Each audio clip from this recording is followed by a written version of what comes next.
Pak Asep di sini yang nemenin berhari-hari.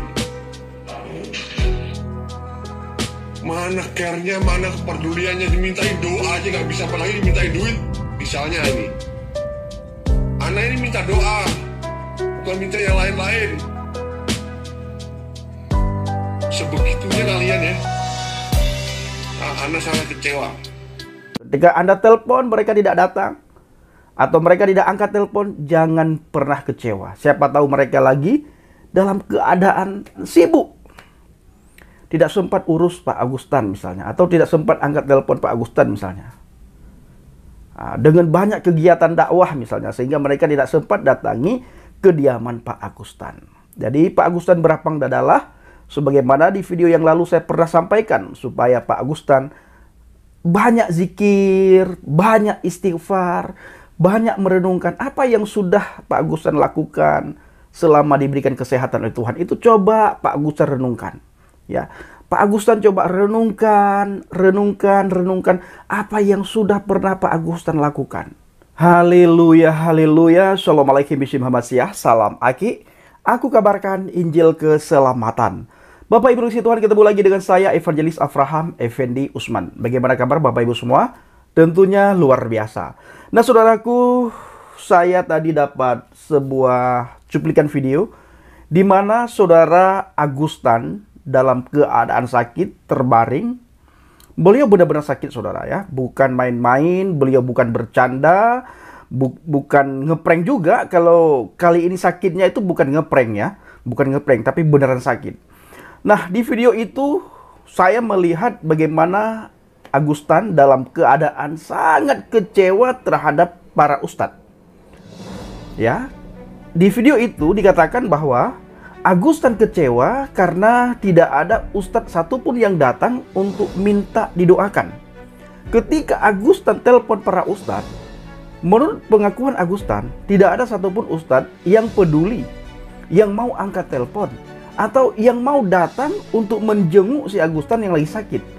Padahal Agustan hanya meminta doa, tidak meminta yang lain. Hanya doa yang dia minta, bukan minta uang. Ini pengakuan Agustan sendiri. Dia benar-benar kecewa terhadap ustadz. Lalu dia katakan, bagaimana cara kita menang untuk melawan mereka, orang-orang Kristen? Kalau sesama kita aja tidak bisa, tidak saling membantu, tidak saling peduli.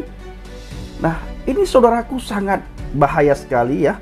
Kalau sempat benar-benar Agustan itu kecewa yang kedua kali. Kenapa saya katakan kecewa yang kedua kali? Karena sebelumnya, waktu beliau masih menjadi orang Kristen, hamba Tuhan, beliau pernah menjadi penginjil Bapak Ibu, kecewa juga.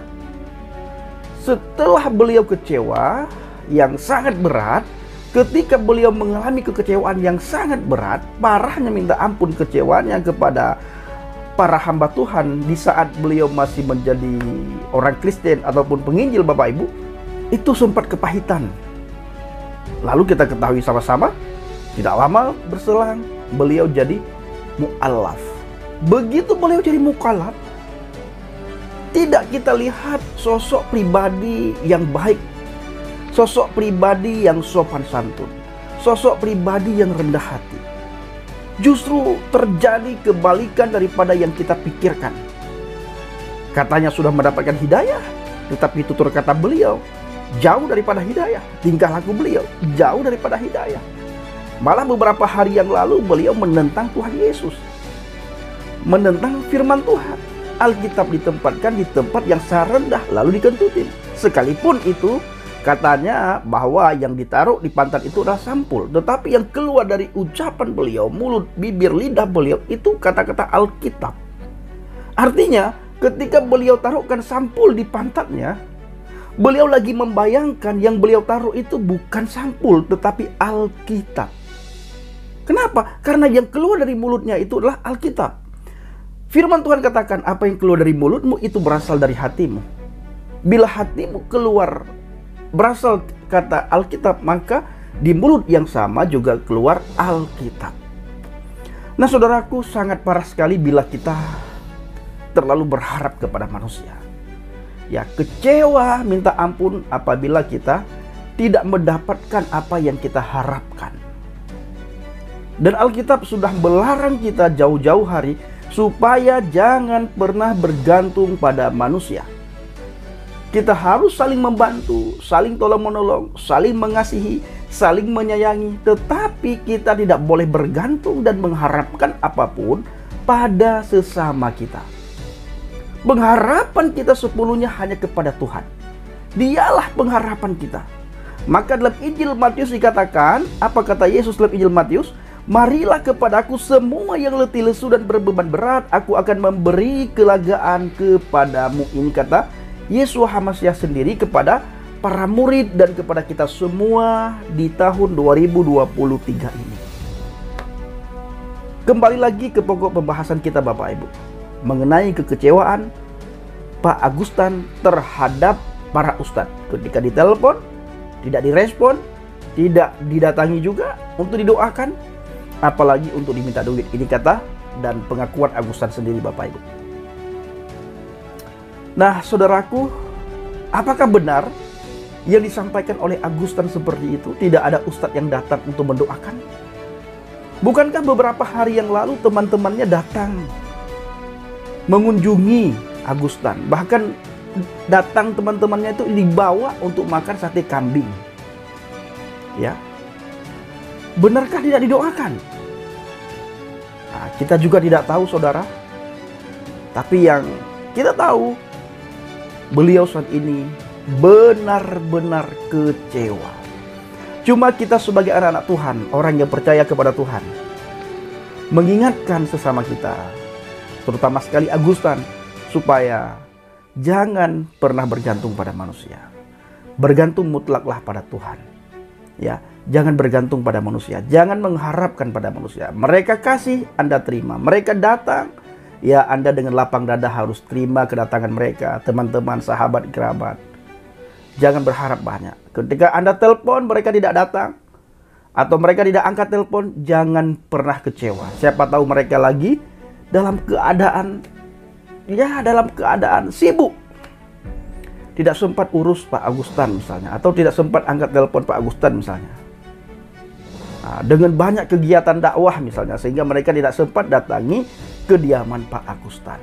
Jadi Pak Agustan berlapang dadalah, sebagaimana di video yang lalu saya pernah sampaikan, supaya Pak Agustan banyak zikir, banyak istighfar, banyak merenungkan apa yang sudah Pak Agustan lakukan selama diberikan kesehatan oleh Tuhan. Itu coba Pak Agustan renungkan. Ya, Pak Agustan coba renungkan apa yang sudah pernah Pak Agustan lakukan. Nah, di sela-sela itu Pak Agustan perbanyaklah zikir, perbanyaklah doa, perbanyaklah istighfar. Kepada siapa? Kepada Tuhan yang Pak Agustan imani sekarang. Minta ampun, minta tolong sama Tuhan yang Pak Agustan imani. Minta sembuh sama Tuhan yang Pak Agustan imani. Ya, jangan pernah kecewa. Tunjukkan kalau Pak Agustan seorang yang sudah mendapatkan hidayah. Ya, tunjukkan. Ya, jangan mengeluh, apalagi kecewa. Jadi saya mengajak kembali Ustadz Agustan untuk melihat dan mendengar beberapa ayat firman Tuhan. Ya, pasti Pak Agustan pernah membaca ayat ini, cuma saya mengajak kembali untuk mendengarkan. Di dalam kitab Yeremia 17, ayat yang ke-5 sampai dengan ayat yang ke-8. Beginilah firman Tuhan, terkutuklah orang yang mengandalkan manusia, yang mengandalkan kekuatannya sendiri, dan yang hatinya menjauh daripada Tuhan. Terkutuklah orang-orang yang jauh dari Tuhan, yang mengandalkan manusia dan yang mengandalkan kekuatannya sendiri. Di sini tidak dikatakan Pak Agustan mungkin Anda aman saat ini ya, karena firman Tuhan tidak mengatakan terkutuklah orang yang kentutin Alkitab. Tidak dibilang begitu, Anda aman. Nah, tetapi ya perlu Pak Agustan renungkan baik-baik, tarik nafas dalam-dalam, buang segala amarah, buang segala kebencian, buang segala kepahitan, isi dengan hal-hal yang positif. Renungkan hal yang positif, yang baik-baik. Bagaimana hidupnya Pak Agustan sejak menjadi mu'alaf. Bagaimana tutur kata Pak Ustadz sejak menjadi mu'alaf. Bagaimana tingkah laku Pak Ustadz sejak menjadi mu'alaf. Lalu bayangkan bagaimana Pak Agustan sebelum menjadi mu'alaf. Tutur kata Pak Agustan bagaimana sebelum menjadi mu'alaf. Tingkah laku Pak Agustan bagaimana sebelum menjadi mu'alaf. Ya, nanti Pak Agustan akan simpulkan sendiri. Bayangkan, renungkan, nanti ambil kesimpulan. Mana yang lebih baik? Apakah hidup sekarang ini atau hidup di mana Pak Agustan sebelum menjadi mu'alaf? Bayangkan, renungkan, camkan, lalu ambil kesimpulan. Ya, jangan salah mengambil kesimpulan. Saya rasa pasti Pak Agustan sangat paham, sangat tahu maksud dan tujuan saya apa. Ya, sangat tahu. Saya akan lanjutkan. Ia akan seperti semak bulus di padang belantara. Ia tidak akan mengalami datangnya keadaan baik. Ia akan tinggal di tanah angus, di padang gurun, di negeri padang asin yang tidak berpenduduk. Diberkatilah orang yang mengandalkan Tuhan, yang menaruh harapan pada Tuhan. Diberkatilah orang yang datang yang mengandalkan Tuhan, yang menaruh pengharapannya pada Tuhan.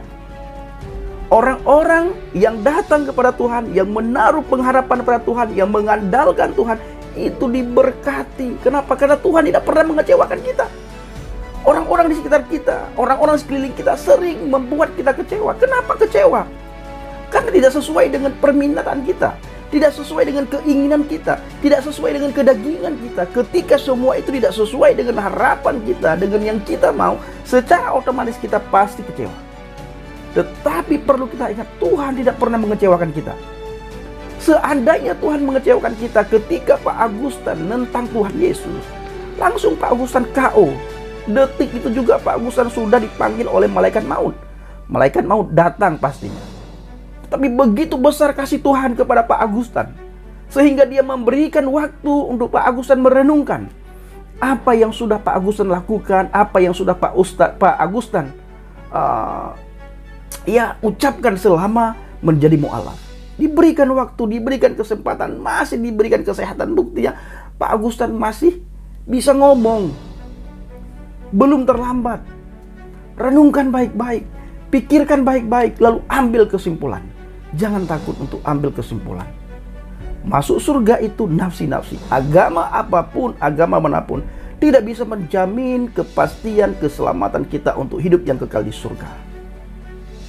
Dekat dengan Tuhan, andalkan Tuhan, datang kepada Tuhan, curahkan segala isi hatimu kepada Tuhan. Segala apa yang Pak Agustan alami, Pak Agustan rasakan, curahkan semuanya pada Tuhan. Ya, habis itu Pak Agustan ambillah kesimpulan mana yang harus dilakukan, mana yang harus ditinggalkan, mana yang harus diikuti, mana yang harus ditinggalkan. Itu nanti akan ketahuan setelah Pak Agustan merenungkan. Buang semua amarah, kegeraman, kepahitan, kebencian, sakit hati, segala macam yang tidak mendatangkan kebaikan, yang punya nilai-nilai negatif. Buang semuanya di dalam hati dan pikiran Pak Agustan supaya tenang masa-masa sakit seperti ini. Jangan kecewa sama si A, sama si B, sama Ustadz. Dia sama juga dengan kita. Mungkin keterbatasan, mungkin kesibukan, mungkin segala macam cara bisa terjadi. Tetapi andalkanlah Tuhan di setiap langkah kita, di setiap laku kita, di setiap perbuatan kita. Andalkan Tuhan. Bagaimana orang yang mengandalkan Tuhan katanya diberkati? Yang menaruh pengharapan kepada Tuhan katanya diberkati. Yang mengandalkan Tuhan katanya diberkati. Yang datang kepada Tuhan katanya diberkati. Ia akan seperti pohon yang ditanam di tepi air, yang merambatkan akar-akarnya ke tepi batang air, dan yang tidak akan mengalami datangnya panas terik, yang daunnya tetap hijau, yang tidak khawatir dalam tahun kering, dan yang tidak berhenti menghasilkan buah. Ya, kita yang mengandalkan Tuhan, menaruh pengharapan kita pada Tuhan, sama halnya itu seperti pohon yang ditanam di tepi aliran air. tidak akan kering. Dia akan berbuah terus. Bahkan pada masanya berbuah. Buahnya itu berlipat ganda bila dibandingkan dengan pohon-pohon yang lain. Masa kering, dia tidak akan kekeringan. Masa kemarau dia tidak akan kekeringan. Masa panas dia tidak akan kekeringan. Kenapa? Lembab terus dia di aliran air. Ya, dia dekat dengan air. Begitulah kita kalau kita dekat dengan air kehidupan. Dia yang akan memberkati kita. Dia akan menjaga kita. Dia akan melindungi kita lebih daripada apa yang kita bayangkan. Jadi pengharapan saya, Pak Agustan, renungkan baik-baik lalu ambil kesimpulan. Tidak ada manusia yang tidak kecewa. Saya juga pernah kecewa, bahkan hampir kembali ke iman saya yang lama. Kenapa? Karena kecewa dengan orang-orang di sekitar saya. Terutama sekali para pendeta waktu itu yang mengajak saya pelayanan penginjilan. Ternyata saya dimanfaatkan di pedalaman. Tetapi apa yang terjadi? Apakah saya kecewa? Saya kecewa benar. Tetapi ketika saya berdoa, saya serahkan semuanya kepada Tuhan. Tuhan datang sepertinya dia hadir, dia memberikan kelegaan kepada saya. Dia berkata, apakah selama ini kamu melayani manusia atau melayani aku? Ketika saya sadari akan hal itu, maka saya berdiri teguh di atas fondasi iman yang benar. Saya berdiri di dalam firman. Saya berkata, saya mau dikecewakan, tidak dikecewakan, mulai hari ini saya ingin melayani Engkau Tuhan. Maka semakin hari saya tambah semangat melayani Tuhan. Di berbagai daerah, khususnya di pedalaman-pedalaman. Dan di media sosial juga saya sangat semangat memberitakan Injil. Meluruskan apa yang sudah dibengkokkan dengan pemahaman saya, dengan cara saya yang tidak bertentangan dengan firman Tuhan. Nah, jadi saudaraku, para pencinta Sunan Habaget, kiranya video singkat ini menjadi berkat bagi kita semua dan menjadi berkat bagi saudara kita Agustan. Terimalah kabar baik, renungkan baik-baik, renungkan baik-baik, renungkan baik-baik, dan sebelumnya tarik nafas pelan-pelan. Tarik nafas pelan-pelan, tarik nafas pelan-pelan, lalu buang semua kegeraman, kemarahan, sakit hati, kepahitan, buang semuanya. Isi dengan hal-hal yang positif, dengan hal yang baik, lalu renungkan dan ambil kesimpulannya. Bayangkan bagaimana hidup sebelum menjadi mukallaf dan setelah menjadi mukallaf. Assalamualaikum bisim Habasyah, salam Aki. Aku kabarkan Injil keselamatan Bapak Yahweh bisim Adonai Yesus Hamasyah, Waruah Hakodes memberkati kita semua. Haleluya, amin, salam murtadin. Saya mengucapkan terima kasih kepada Bapak Ibu yang selalu mendukung penginjilan Habaget, baik melalui doa, dana, motivasi maupun support saudara. Terus dukung dalam doa dan bawa Habaget dalam doa syafaat saudara, agar orang-orang yang tinggal dalam kegelapan, yang masih belum beriman kepada Yesus Hamasyah, melalui pelayanan kita, mereka bisa datang kepada Tuhan.